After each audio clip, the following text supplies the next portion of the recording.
Now, what I refer to as market anomalies basically means what happens when somebody does something dumb with a market. And this is typically something that's going to happen with an individual who either gets a lot of herbs without them having to pay for it, or they farm their own herbs and therefore think that it's free. And as a result of that mindset, they make mysterious fortune cards or blackfallow ink or whatever, and they post the items on the auction house at a way lower price than the item could be sold for. And this is a very, very bad thing, because this costs them money and it costs everybody else money. But people do it and they think that they're making a profit from it, and this is really something that I do not condone and is very absent-minded. However, it's convenient in this particular context because I wanted to cover this in my video and now I have something to show you guys. Now, I'm going to show you the sales records for my mysterious fortune card over the past week and a half or so. Like I said, I haven't been on very much, but this will still show you and illustrate that the prices can change dramatically in a very short amount of time. Let's skip the volatile air. Go video editing skills. And we're back.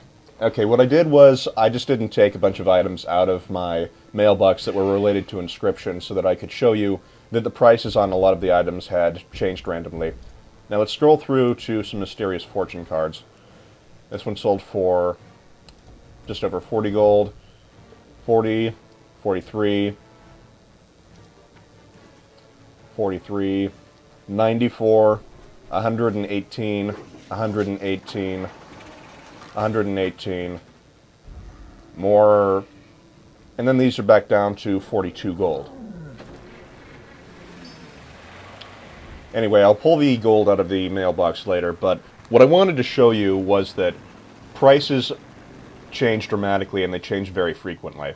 Since I now have 17 blackfallow ink to play around with, I'm only going to convert about 5 or so into mysterious fortune cards. And if they sell, I'll just keep making them into mysterious fortune cards, if that's what is the highest in value in terms of money making on the auction house at the moment. And at the moment, it's actually Adventurer's Journal, so I'm going to do that instead.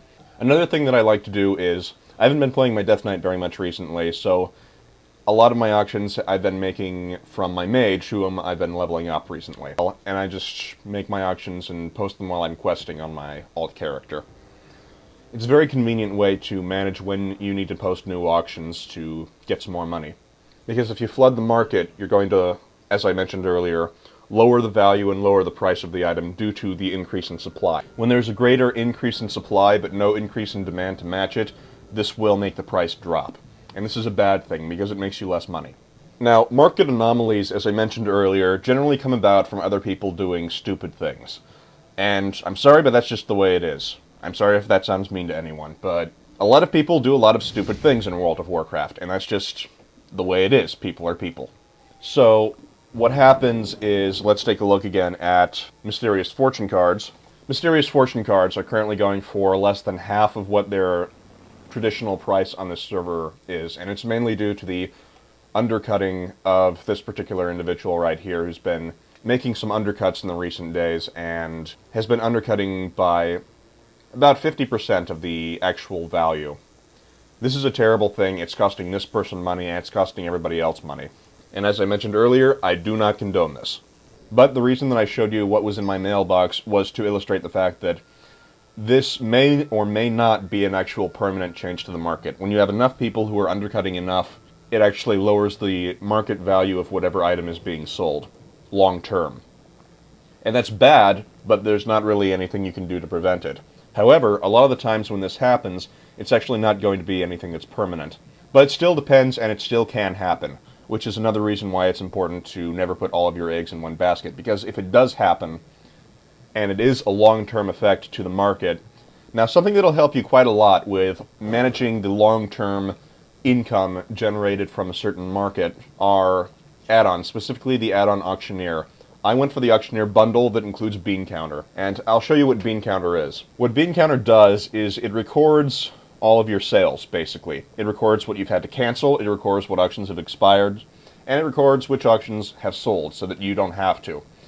And basically this is a good way to map out and manage the prices of the various items that are being sold, the likelihood of which they're going to be sold, so on and so forth. And it gets it gives you a good idea of what the demand for an item is, how likely it's going to sell, how unlikely it's going to sell, what it's going to sell for. It's a very, very useful add-on when you're looking at long-term income from a certain given profession. Now, another thing that I want to talk about regarding long-term income is don't gamble. Now, the random number generator can be mean to you or it can be nice to you, but this isn't really gambling. That's just law of probability, and according to the law of probability, you're probably going to get your money's worth more from Whiptail, in my case, on this server, than you would for Stormvine, given the prices that I gave you in this example. This may be different on whatever server you're playing on, but this is the principle that you can apply. You don't want to actually take risks and gamble. Now, what I've seen a lot of people do is mysterious fortune cards. They make them, then they use them, and they hope that they're going to get the 5,000 gold grand prize from the mysterious fortune card. And to tell you the truth, there's a small chance that they will. There's a small chance that getting that one mysterious fortune card, the first one that you make, it's going to be the 5,000 one. There is a chance of that. However, that chance is very small and very remote. This is essentially the World of Warcraft slot machine, and I made several forum posts regarding gambling in World of Warcraft in the past. But basically, the punchline to this, what I'm about to tell you, is that the house always wins. You do not want to play as the gambler, if you can afford not to. You want to play as the house, and by doing that, you're the one who's selling the mysterious fortune cards, not the one who's buying them and rolling the dice on them, because the odds are against you. The odds are that if you spend 5,000 gold on buying mysterious fortune cards off the auction house, you're not going to get enough money from those mysterious fortune cards to cover your expenses. That's just the law of probability, unless the mysterious fortune cards on your server are absolutely dead cheap. So keep in mind, the house always wins. The mysterious fortune cards are what I like to call a slot machine in World of Warcraft. You want to be the one who owns the slot machine that's selling the mysterious fortune cards, not the one who's pulling the lever and playing it. The house always wins. Another thing that I wanted to talk about was fortune cookies. Fortune cookies on my server are selling for an all-time low price of 25 gold, even though their price used to be around 50 gold. And I think that the reason for this is because people aren't really aware of what fortune cookies do yet. It's common knowledge that mysterious fortune cards are used to create the fortune cookies. However, it's not yet common knowledge, at least on my server, that you actually get to keep the fortune card after you've eaten the fortune cookie. And the fortune cookie is a high-end buff food nowadays. And basically when you eat it, you also use the card that's in it, and you get the turned over card in your inventory. This may be common knowledge on some other servers, or it may not be. But my point is, if it isn't common knowledge on your server, this might be something worth investing into. And by investing into, I mean consider leveling cooking on your character. Because what was happening on my server about 3 weeks ago or so was the price for fortune cookies was still around 50 gold or so, and the price for mysterious fortune cards dropped down to about 30 gold, down from its average, which was at the time about 65 gold. So what I did was I just converted the fortune cards that I had with me into fortune cookies, and I sold them and I made some money. But like I said, keep in mind that you will not make money from mysterious fortune cards by using the fortune cards, unless you are very, very lucky. And you do not want to rely on luck when it comes to long-term income. And I'll add this part into the video just because I feel like I really should say something about it. Regarding market anomalies, there is a reason that I do not like people undercutting by such a large amount and creating what I refer to as market anomalies. And the reason for this is because it incurs opportunity cost.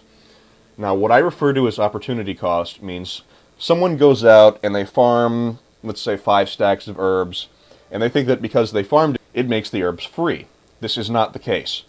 They convert these herbs into mysterious fortune cards or flasks or whatever, depends on whatever their profession is, and they post them on the auction house for rock bottom prices. And they think that they're making a profit from this. This is not the case. They're actually losing lots of money by doing this. And the reason they're losing money is because of opportunity cost. Very, very frequently what happens is they sell these, in this case, mysterious fortune cards, for a lower price than they could have sold the herbs for to begin with, thus incurring the opportunity cost and losing the money in the process. So a tip for anyone out there who is interested in this, When you undercut somebody else, and you very frequently do have to undercut due to market competition, only undercut by 10 silver or so. Never undercut by large amounts of gold, if you can avoid doing so. Ultimately, all that does is it damages the economy further and causes you to lose more money in the long run. Anyway, to recap what I've covered, look at the price of the herbs that you're considering buying, look at the potential value of them, and remember to factor this into the price as well, and vice versa, the price into the value. Never put all your eggs in one basket. So if you make lots of ink, don't convert them all into cards just yet. Maybe make some into fortune cards, some into fortune cookies, some into adventurers' journals. The basic principle is just don't put all your eggs in one basket. Keep something in reserve so that you can cover your losses if something happens, like one of these market anomalies shows up and somebody makes a huge undercut that damages the economy. Auctioneer, the bundle that includes Bean Counter, is what I strongly recommend in terms of an add-on, and consider investing in leveling cooking for the sake of fortune cookies. But before you level a cook, check out what the prices are on your server and how aware people are. Because I have a feeling that fortune cookies are going to become more popular as raiding in Cataclysm goes on and the need for buff food increases, since we're still early on. I hope you guys enjoyed watching my video, and I'll see you guys next time. I hope you find the information useful and enjoyed the guide. Later, YouTube!